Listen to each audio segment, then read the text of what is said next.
Hello everyone. तो आज फिर हम शुरू करते हैं ज्योग्राफी का एनसीईआरटी का क्लास 7 का चैप्टर 2 को। चैप्टर 1 हम पहले पढ़ा चुके हैं जो कि मेरे प्लेलिस्ट में है, कृपया करके देख लीजिए। इसके बाद हम अब शुरू करते हैं चैप्टर 2 जो कि है पृथ्वी की आंतरिक बनावट एवं सेल, यानी पृथ्वी के अंदर क्या है, यह किन पदार्थों से बनी है, या किन रासायनिक पदार्थों से बनी है। इस प्रकार के चीज़ों को जानने के लिए इस चैप्टर को हम लोग देखते हैं। तो चलिए देखते हैं। इसे जानना तो कठिन है लेकिन मुश्किल नहीं है, इसीलिए चलिए देखते हैं। सर्वप्रथम स्वेस नामक विद्वान ने पृथ्वी की आंतरिक बनावट को 3 भागों में बांटा है। पहली परत है सियाल, दूसरी है सीमा, तीसरी है निफे। चलिए इन तीनों को विस्तार से देखते हैं। पहली परत है सियाल यानी सिलिकॉन और एल्युमिनियम। इस परत की रचना सिलिका और एल्युमिनियम से हुई है, जिसके कारण इस परत को सियाल कहा जाता है। इसका औसत घनत्व है 2.9, औसत गहराई है 50 से 300 किलोमीटर। इस परत में रासायनिक पदार्थों की अधिकता होती है, जैसे कि पोटेशियम, सोडियम, एल्युमिनियम के सिलिकेट।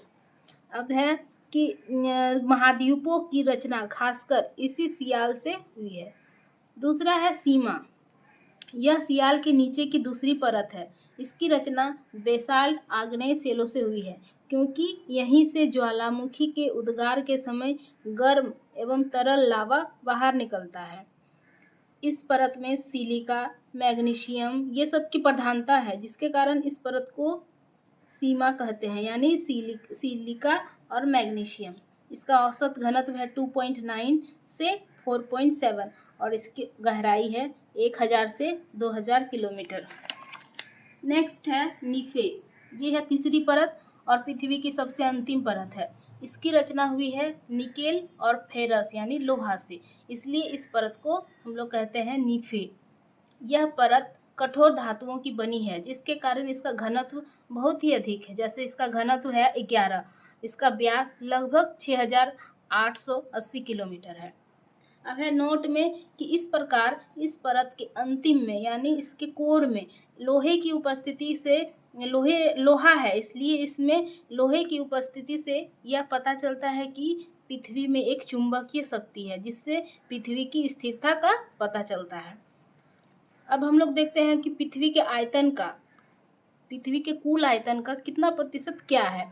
तो 0.5% ये है, इतना भूपर्पट्टी है जो कि पृथ्वी की सबसे ऊपरी परत है।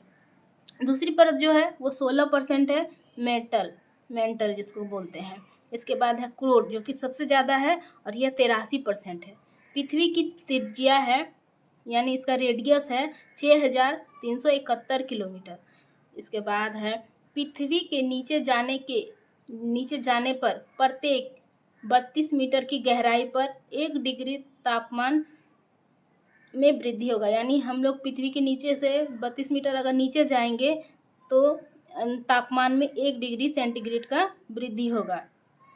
अत्यधिक तापमान के कारण ही पृथ्वी के अंदर चट्टानें पिघलकर मैग्मा के रूप में बदल जाती है। अब हम लोग पढ़ेंगे सेल के बारे में। सेल या चट्टानें। सेल 2 या 2 से अधिक खनिजों के योग से बनते हैं। ये विभिन्न रंग, आकार एवं गठन की हो सकती है। इसके बाद है चट्टानें मुख्यतः 3 प्रकार की होती है। आग्नेय चट्टान, अवसादी या परतदार चट्टान। तीसरा है कायांतरित या रूपांतरित चट्टान। चलिए इनको विस्तार पूर्वक हम लोग देखते हैं। पहला है आग्नेय चट्टान। जब तरल मैग्मा ठंडा होकर ठोस बन जाता है तो इस प्रकार बने चट्टानों को आग्नेय चट्टान कहते हैं। आग्नेय चट्टान को हम लोग प्राथमिक चट्टान भी कहते हैं। यह 2 प्रकार की होती है, एक अंतर्भेदी आग्नेय चट्टान और दूसरा होती है बहिर्भेदी आग्नेय चट्टान। अब इन दोनों को देखते हैं। अंतर्भेदी आग्नेय चट्टान। जब तरल मैग्मा भूपर्पट्टी के अंदर ही गहराई में ही ठंडा हो जाता है तो इस प्रकार बनी चट्टानों को अंतर्भेदी चट्टान कहते हैं। इसमें मैग्मा धीरे धीरे ठंडा होता है, जिसके कारण चट्टानों में रबों का जो आकार होता है वो बड़ा होता है, जैसे कि ग्रेनाइट अंतर्भेदी आग्नेय चट्टान का उदाहरण है, जिसका उपयोग मसाला पीसने वाली मशीनों एवं भवन निर्माण में होता है। दूसरा है बहिर्भेदी आग्नेय चट्टान, जो जब तरल मैग्मा पृथ्वी के ऊपर लावा के रूप में फैल जाता है और तेजी से ठंडा होकर ठोस बन जाता है, तो इस प्रकार बनी चट्टान को बहिर्भेदी आग्नेय चट्टान कहते हैं।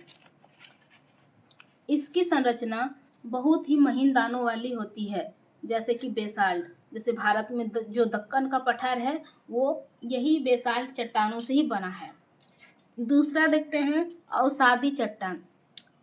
सबसे पहले देखते हैं कि अवसाद किसे कहते हैं। जब चट्टान के छोटे छोटे टुकड़े जब चटक कर, घिस करके, लुढ़क कर या आपस में टकरा कर टूट जाते हैं, तो इन छोटे छोटे कणों को अवसाद कहते हैं। और यही अवसाद जब हवा, धूप, जल के कारण एक स्थान से दूसरे स्थान पर पहुंचा कर जमा कर दिए जाते हैं, तो ये अवसाद दब कर कठोर होकर चट्टान की परत बनाते हैं। तो ऐसे चट्टान को हम लोग कहते हैं अवसादी चट्टान। जैसे कि बलुआ पत्थर, ये सभी अवसादी चट्टान के उदाहरण हैं। इसके बाद है अवसादी चट्टान में ही जीवाश्म पाए जाते हैं, क्योंकि ये लाखों करोड़ों साल तक इसमें दबे रहते हैं। तीसरा है कायांतरित चट्टान। जब आग्नेय एवं अवसादी चट्टान उच्च ताप एवं दाब के कारण अपने मूल स्वरूप से परिवर्तित हो जाती है, तो उसे कायांतरित या रूपांतरित चट्टान कहते हैं। जैसे कि चूना पत्थर संगमरमर में बदल जाता है और चिकनी मिट्टी स्लेट में जो बदल जाता है, तो ये सभी कायांतरित चट्टान के उदाहरण है। दूसरा टॉपिक है चट्टान। तो चट्टान हमारे लिए बहुत उपयोगी है। कठोर चट्टानों का उपयोग सड़क, घर और इमारत बनाने में किया जाता है। और ये जो चट्टानें होती है ये भी विभिन्न प्रकार के खनिजों से बनी होती है। अब हम लोग पढ़ेंगे चट्टानी चक्र के बारे में, कि इसमें है कि चट्टानें अपने मूल स्वरूप में अधिक समय तक नहीं रहकर बल्कि चक्रीय तरीके से एक दूसरे में परिवर्तित हो जाती है। इसी प्रक्रिया को हम लोग कहते हैं चट्टानी चक्र। चलिए इसे समझते हैं। सबसे पहले जो मैग्मा निकलता है, जो कि ठंडा होकर ठोस आग्नेय चट्टान बन जाता है।